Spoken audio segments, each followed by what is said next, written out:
Bonjour à tous, je pense qu'on va pouvoir commencer. Soyons les bienvenus au second Cyber Meeting.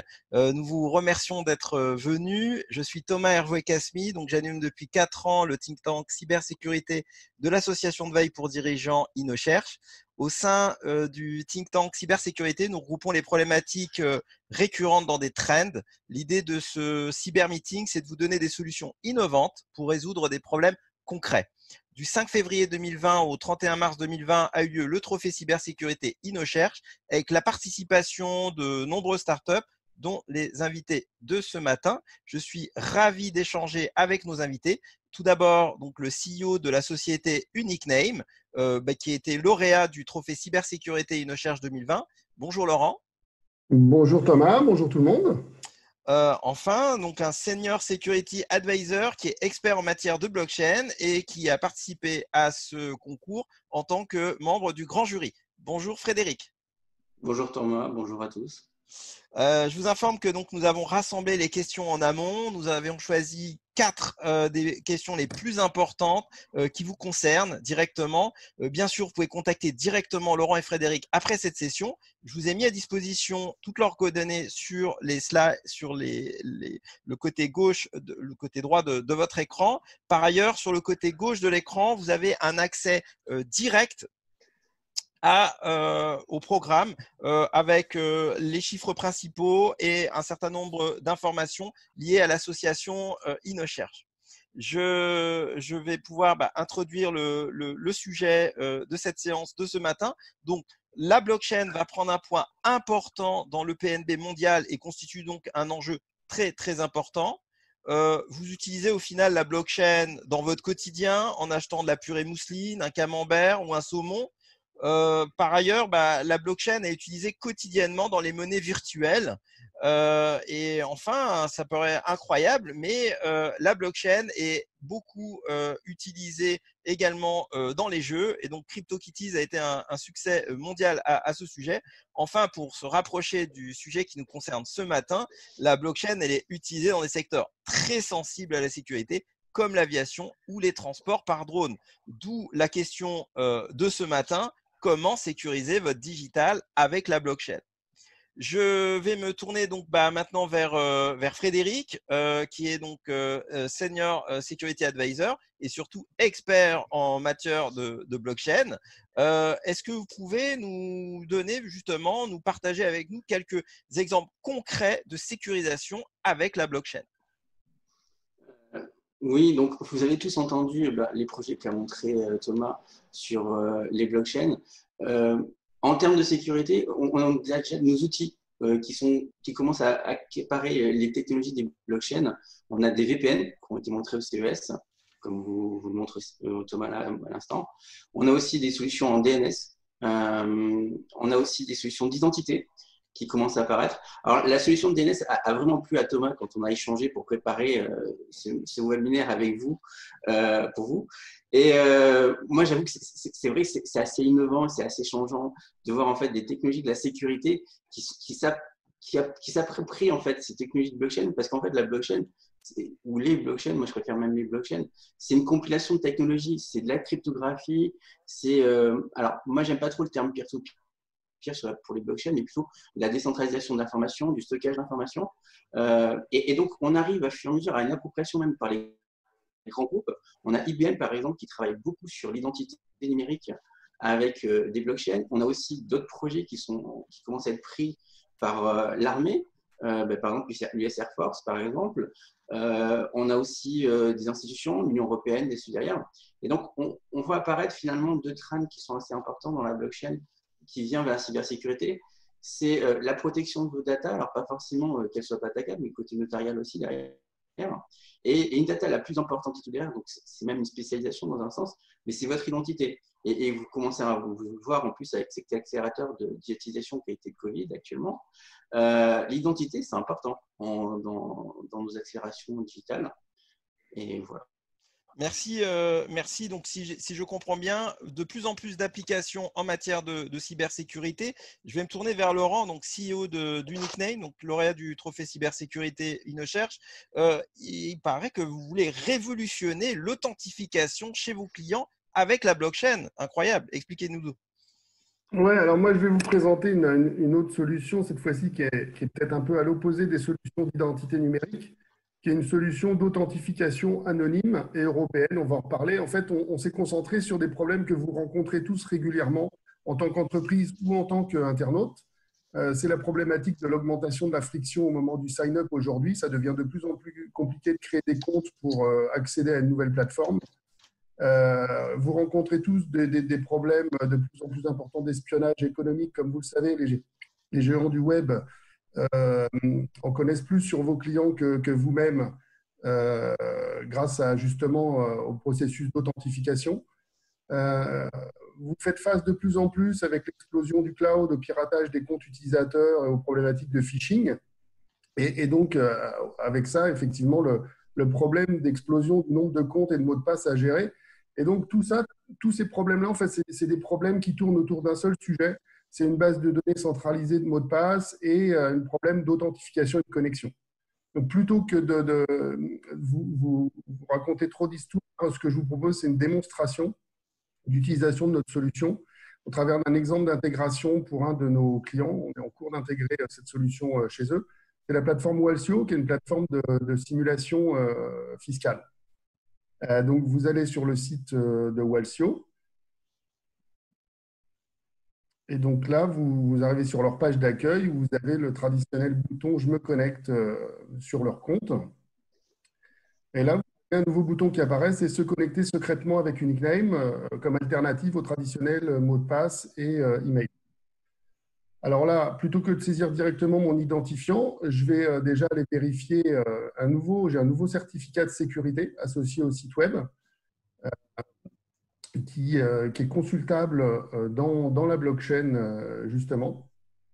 Donc là, on ne va pas aller le voir, mais vous pouvez aller le consulter sur notre blockchain qui est en live. Moi, je vais me connecter avec mon pseudo, c'est Jack Sparrow.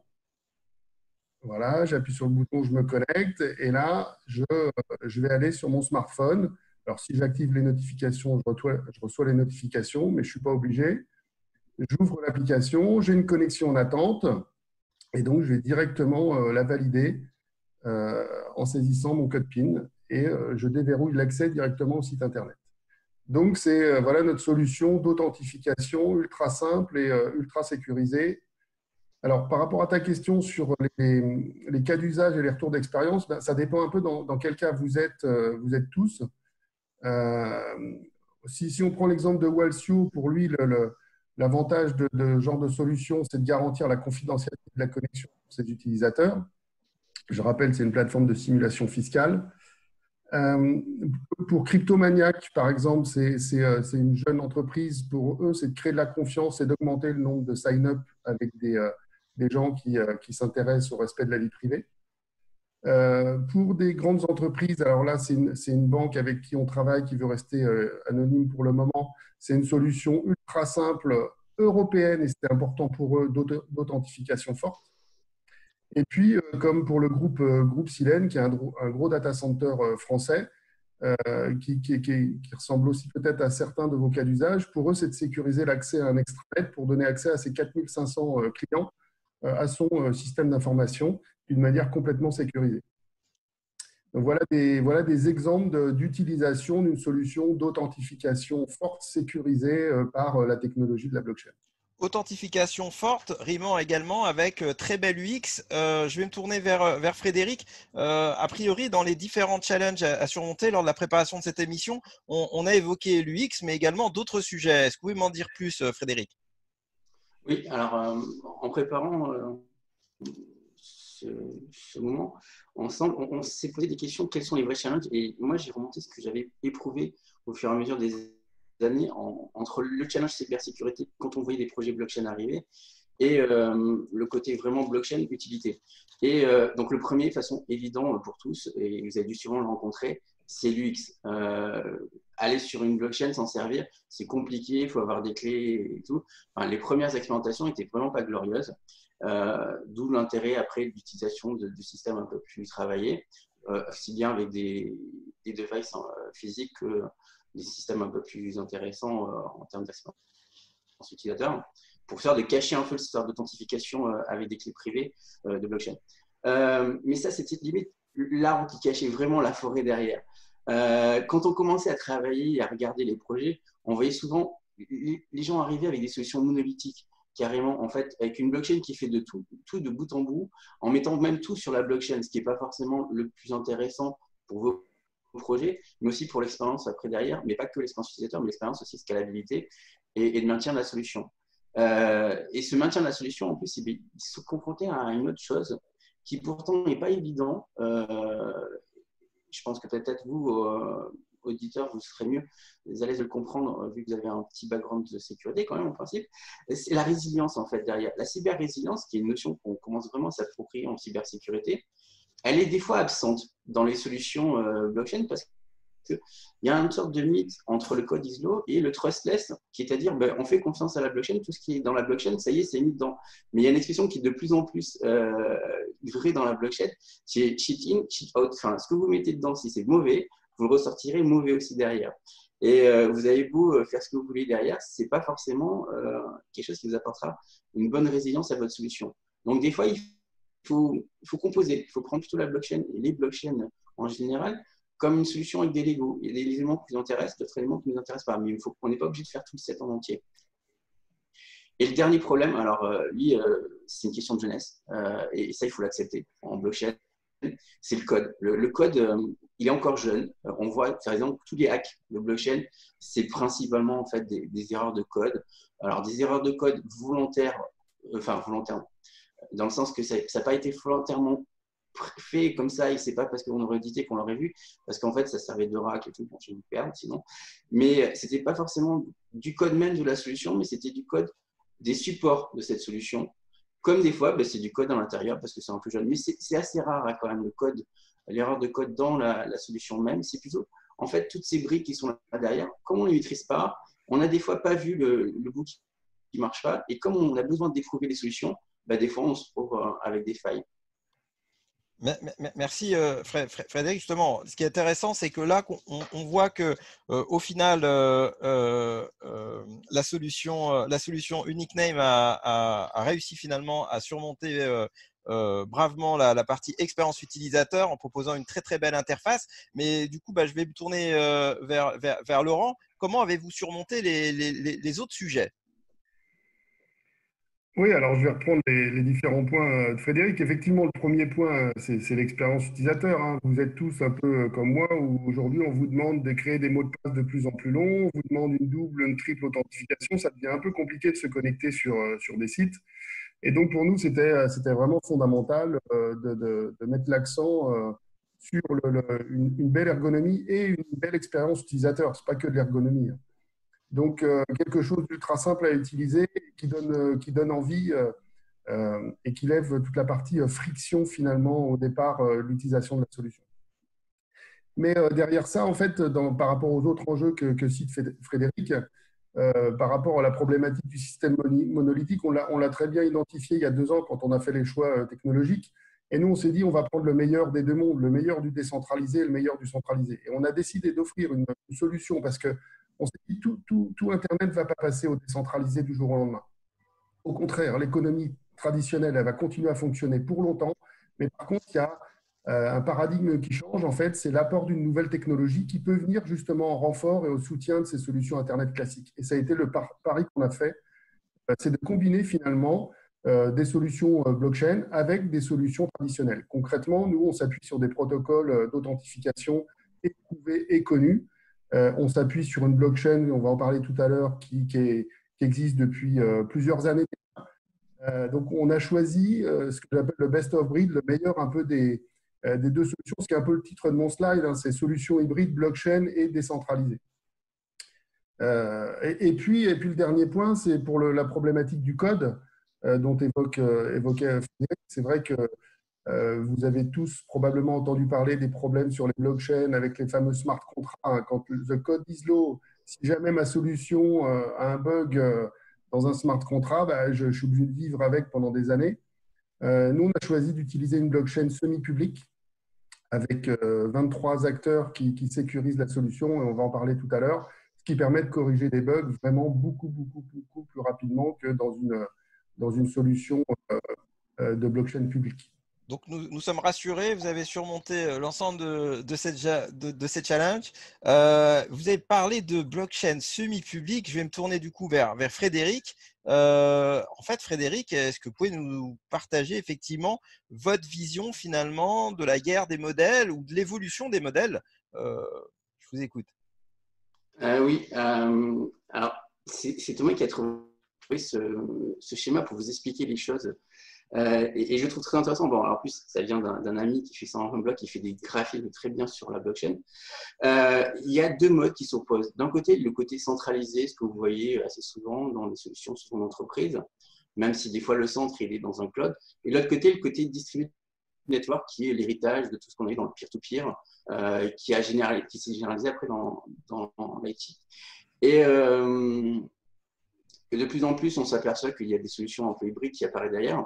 Et les blockchainers sont plutôt du côté droit, quand ils ont une appétence à être sur ce qu'on appelle des blockchains publiques. Moi, je peux plutôt dire libre de droit, libre d'écriture, versus des blockchains ou des solutions de distribution qui sont plus centralisées. On peut voir, par exemple, des solutions, par exemple, d'Hyperledger Fabric.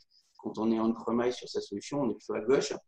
Et au final, on a une tendance qui vient au milieu, qui est genre, on essaie de trouver un peu, comme disait Laurent, pour sa solution, le meilleur des deux mondes. Ethereum est en train d'évoluer sur quelque chose de plus centralisé, mais en gardant des chartes dans tous les sens. Mais au final, ce n'est pas vraiment le modèle qui change, c'est plutôt l'approche. Si on regarde en fait de manière un peu très simpliste par rapport à cette solution, on a la blockchain qui supporte Bitcoin, qui elle est là depuis 10 ans. Alors 10 ans, le code a changé en 10 ans, il y a 90% du code qui a changé, mais au final, est-ce que vous pouvez me dire qu'est-ce qui est sur Internet depuis 10 ans et qui n'a jamais été attaqué? Parce qu'il y a eu des attaques sur Bitcoin, mais jamais elles ont empêché le service. Alors que vous me direz un serveur sur Internet pour une entreprise, c'est impossible de le tenir pendant 10 ans sans qu'il y ait forcément des DDoS ou un truc comme ça. Mais c'était une approche vraiment très spécialisée du Bitcoin dans un sens pour sa blockchain de support. Et d'autres personnes sont arrivées derrière, après avec Ethereum par exemple, qui ont dit on aimerait bien faire un peu plus loin, on aimerait bien y faire un ordinateur mondial, essayer de travailler dessus. Et d'où l'apparition de cette notion-là avec un ordinateur pour computer des smart contracts de manière décentralisée, de manière sécurisée aussi, puisqu'on a apporté tous les avantages de la blockchain Bitcoin à ces nouvelles blockchains, avec l'identité qui était vérifiée par votre clé privée. Et ce côté désintermédié aussi derrière, on apporte aussi de la confiance à travers l'algorithme. Et ce qui, en plus, j'en parlais tout à l'heure, mais à la période de Covid et de digitalisation à tout va, la confiance qui avant était aussi portée par les réunions et d'être en face physiquement derrière, l'humain a besoin de cette confiance-là. Là, on essaie de l'apporter avec de l'algorithme. C'est un challenge, c'est pas évident pour tous. Et donc après, quand Ethereum a commencé à bien réussir certains de ces points-là, d'autres sont arrivés en essayant de se spécialiser ou essayer d'être un Ethereum 2.0. D'autres, sinon, par contre, ont apparu comme des solutions d'entreprise, comme Hyperledger, que je disais. Il y a de la blockchain as a service chez Microsoft aussi. On a R3 qui fait un très gros travail de lobbying avec les banques, sur une solution pour les banques. Et au fur et à mesure, on voit que finalement, il n'y a pas un qui a la solution, il n'y en a pas un qui a la vérité vraie. C'est complètement aberrant. La vérité vraie, elle est juste par rapport à votre utilisation et comment vous voulez en faire.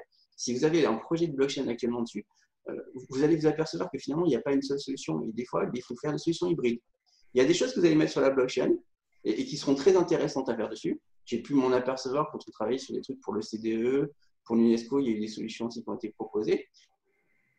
Et des solutions, vous n'allez pas les mettre sur une blockchain, ça ne sert à rien de tout ça. Et même, c'est même contre-productif.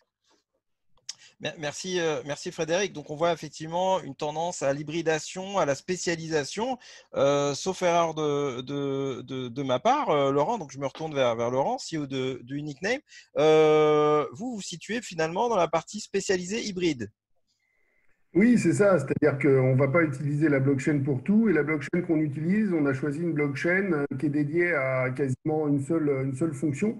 C'est ce qu'on appelle la gestion des identifiants souverains sous le seul contrôle des utilisateurs. Donc, ce qu'on appelle un identifiant, hein, c'est le fameux Jack Sparrow que vous avez pu voir dans l'exemple tout à l'heure. C'est en fait ce qui va remplacer votre mail, qui vous appartient et que vous allez pouvoir utiliser pour vous connecter sur plein de plateformes, ou même, vous le verrez plus tard, pour partager des informations personnelles. Donc, on a une blockchain qui s'appelle, qu'on a développée, qui s'appelle UNS Network, qui Universal Name System Network, qui va venir sécuriser la solution Unique Name et qui va être spécialisé dans la gestion des identifiants des utilisateurs.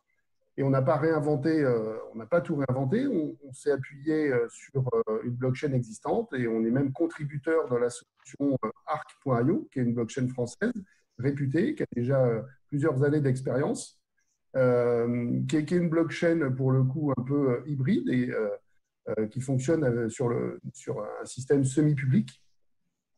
Donc notre blockchain, elle est sécurisée par 23 délégués indépendants, avec une règle de gouvernance un peu originale, puisqu'en fait, on a 10 individus qui prônent les libertés, le respect des libertés individuelles et la vie privée, qui sont élus par le collège des individus qui se connectent à Unique Name. Et puis, vous avez aussi 10 entreprises qui sont élues par chaque entreprise qui utilise Unique Name Connect sur son site web. Chaque entreprise, quand il fait l'acquisition de son certificat certifié par notre blockchain, va devoir voter pour une autre entreprise déléguée sur la chaîne qui va venir sécuriser le réseau. Donc, on a une blockchain qui est sécurisée par 10 individus, 10 entreprises et 3 membres de la communauté qui représentent en fait la communauté des développeurs du réseau et qui sont rétribués directement pour l'effort qu'ils fournissent au niveau de la communauté. Alors, dans un premier temps, c'est nous qui représentons ces 3 membres et petit à petit, c'est d'aller dans une gouvernance totalement décentralisée et que tout soit finalement complètement indépendant.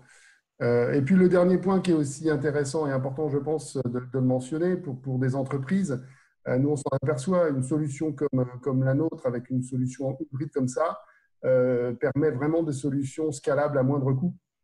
Aujourd'hui, vous allez être capable de mettre en place une solution d'authentification qui va pouvoir absorber beaucoup de volumétrie sans que ça vous coûte le prix d'une solution traditionnelle pour sécuriser votre infrastructure. Donc ça, c'est aussi un élément important à prendre en compte et on rentre dans un peu les intérêts aussi d'une solution qui met en œuvre la blockchain, outre le côté sécuritaire, c'est le côté aussi scalabilité de ce genre de solution à moindre coût. Alors, outre le côté scalable que vous venez de signaler, moi, je retiens le maître mot souveraineté. On sait qu'il y a une guerre économique entre les grandes hyperpuissances digitales et qu'il y a un enjeu de souveraineté. Frédéric, est-ce que vous pouvez justement nous expliquer les tenants et les aboutissants? C'est la partie où peut-être que je vais être plus enflammé et prendre plus de temps que les autres. J'avais promis à Thomas d'être plus court pour vous. Mais si on prend tout ce qui se tourne autour des blockchains et des monnaies digitales, l'année dernière, c'était Libra. Vous en avez entendu parler partout, même les ministres en parlaient, la Commission européenne. Ça a vraiment boosté le côté adoption des technologies blockchain pour du paiement. Et là, ça s'est assez calmé côté GAFA avec Libra en tête. Pour cette année, vraiment, le challenger qu'ils ont tous en objectif, c'est la Chine. Et alors, la Chine, pour ceux qui s'intéressent un peu à la sécurité, on a entendu parler de ces nouvelles routes de la soie digitale, mais on a moins entendu parler, peut-être ceux qui sont dans la sécurité auraient dû regarder un peu plus. Il y a une proposition, par exemple, de la Chine qui s'appelle New IP. Parce qu'ils ont dit que l'Internet actuel, ça ne marche pas, c'est trop un bottleneck et tout. Et ils ont essayé de le proposer à l'ONU. Et en même temps, ça n'a pas forcément été pris tant que ça par Huawei. Et ils ont commencé à développer une stratégie un peu plus décentralisée aussi d'attaque et d'offensive, dans le sens, essayer de pas seulement regarder ce qu'on fait, mais carrément adopter. Et une de ces stratégies, c'est de faire du paiement. Parce que si vous allez accepter un service, si le paiement vous l'avez dessus derrière, mais ils ont tous intérêt à que vous ayez un paiement qui marche à la version blockchain chinoise. Et donc le crypto-yuan, c'est l'exemple type de cette stratégie-là. C'est 4 banques centrales chinoises qui ont commencé à travailler et qui ont servi de tout ce qu'ils ont derrière, avec WeChat et derrière Alibaba, avec Huawei côté technologie, à travailler sur des solutions de paiement. Et donc, vous allez utiliser la fin de la blockchain, mais pas que la blockchain pour du paiement. Derrière, vous aurez votre identité derrière. Et ce que je vous disais dans cette stratégie un peu offensive, il y aura forcément, ce qu'on voit déjà en Chine, qui est le scoring social et divers. Quand vous allez en Chine, moi je ne suis pas allé récemment, mais j'ai un ami qui est allé, il me disait, je sors de l'aéroport, je vais dans le taxi, je commence à payer avec ma reconnaissance faciale et directement dessus derrière. Et donc, ces technologies de blockchain qui sont des modèles un peu différents, mais surtout en fait derrière une vraie guerre de souveraineté, dans le sens qui aura la data derrière et comment l'apporter aussi cette data, que ce soit avec le protocole NoIP, que ce soit avec des blockchains de paiement, c'est un vrai enjeu de souveraineté. Donc, d'un côté, on a le modèle américain qui peut-être s'essouffle avec les GAFAM, où les gouvernements actuels avaient peut-être un problème de termes de souveraineté. Et de l'autre côté, vous avez un gouvernement chinois qui est assez pushé sur la technologie et qui leur montre, ah ben tiens, on pourrait faire de la souveraineté. Et n'oubliez pas les règles qui sont passées il n'y a pas très longtemps en Russie sur la protection de leur Internet. En Inde aussi, ça commence. Enfin, il y a de plus en plus peut-être aussi un trend de pousser les gouvernements en disant, ben, vous pouvez récupérer la souveraineté. Mais est-ce que ce sera une souveraineté à la chinoise ou est-ce qu'il n'y aurait pas un modèle européen à avoir une souveraineté dans les services et une certaine aussi équité de gestion, parce que si on commence à subir du scoring social, ça peut être assez problématique pour des démocraties comme les nôtres versus la Chine. Merci Frédéric. En fait, si je comprends bien, il y a une guerre de Goliath, mais nous, Européens, où se trouve David? Et David serait peut-être une nickname. Laurent, pouvez nous en dire plus? Je dirais peut-être pas jusque-là, mais c'est vrai que le point que vient de citer Frédéric est intéressant. D'un côté, on a les Chinois et les Asiatiques. De l'autre côté, on a les Américains. En fait, aujourd'hui, je pense que l'Europe a perdu la guerre contre justement la technologie face à l'hégémonie des Américains et des Asiatiques. Et c'est difficile aujourd'hui de réinventer une nouvelle solution, de se positionner. Surtout, je pense que la solution, elle vient en se positionnant en prenant le contre-pied de ces solutions. Aujourd'hui, toutes ces entreprises, elles ont fait leur business en fait sur la possession des données des utilisateurs et sur le commerce de ces données d'une manière transparente ou à leur insu. Et clairement, je pense que si l'Europe veut sortir son épingle du jeu aujourd'hui, c'est justement parce que la culture européenne, c'est pas la culture américaine ni la culture asiatique, et c'est en proposant quelque chose et en travaillant sur les libertés individuelles. Et donc, pour le coup, je pense que, et nous, c'est l'orientation qu'on a clairement prise, c'est de se dire, ne jouons pas sur le même terrain de jeu. Nous, on va cibler une autre approche et travailler avec une autre culture. Donc, on est une solution européenne, on est une solution semi-décentralisée, on est une solution qui assure la souveraineté des identifiants des utilisateurs. Derrière ce mot souveraineté, en fait, c'est un mot qui est pas forcément, qui est plutôt récent en fait dans les échanges dans le grand public. C'est vraiment de dire l'utilisateur, il a le contrôle de ses données, il a le contrôle de ses accès et personne en fait peut lui reprendre. En fait, je pense que le cœur de notre solution, c'est de redonner de la liberté aux utilisateurs, de lui permettre de protéger sa vie privée et pour les entreprises, de protéger leurs fonds de commerce sans être tracés et espionnés finalement par les géants du web. Donc voilà clairement notre positionnement aujourd'hui. C'est un positionnement clairement à l'opposé en fait, des valeurs qui sont prônées par les géants du web, qu'ils soient américains ou asiatiques. Donc, nous sommes rassurés, Unique Name, une solution française, une solution européenne qui va nous permettre peut-être de nous débattre par rapport aux différents Goliaths du digital. Je vais résumer rapidement les propos. Donc, la blockchain est un phénomène qui explose. Nos invités nous ont expliqué en long et en large finalement les possibilités qu'elle offre en matière de cybersécurité. Je vous propose un formulaire pour nous faire parvenir finalement vos feedbacks, vos impressions, vos éventuelles demandes de mise en contact. Merci à vous, public, d'avoir assisté à cette seconde édition du Cyber Meeting. Merci Laurent. Merci Thomas, merci à vous tous. Merci Frédéric. Merci à tous. Et nous vous remercions d'être venus. À prochainement pour une nouvelle session du Cyber Meeting. À bientôt. Merci, au revoir. Au revoir.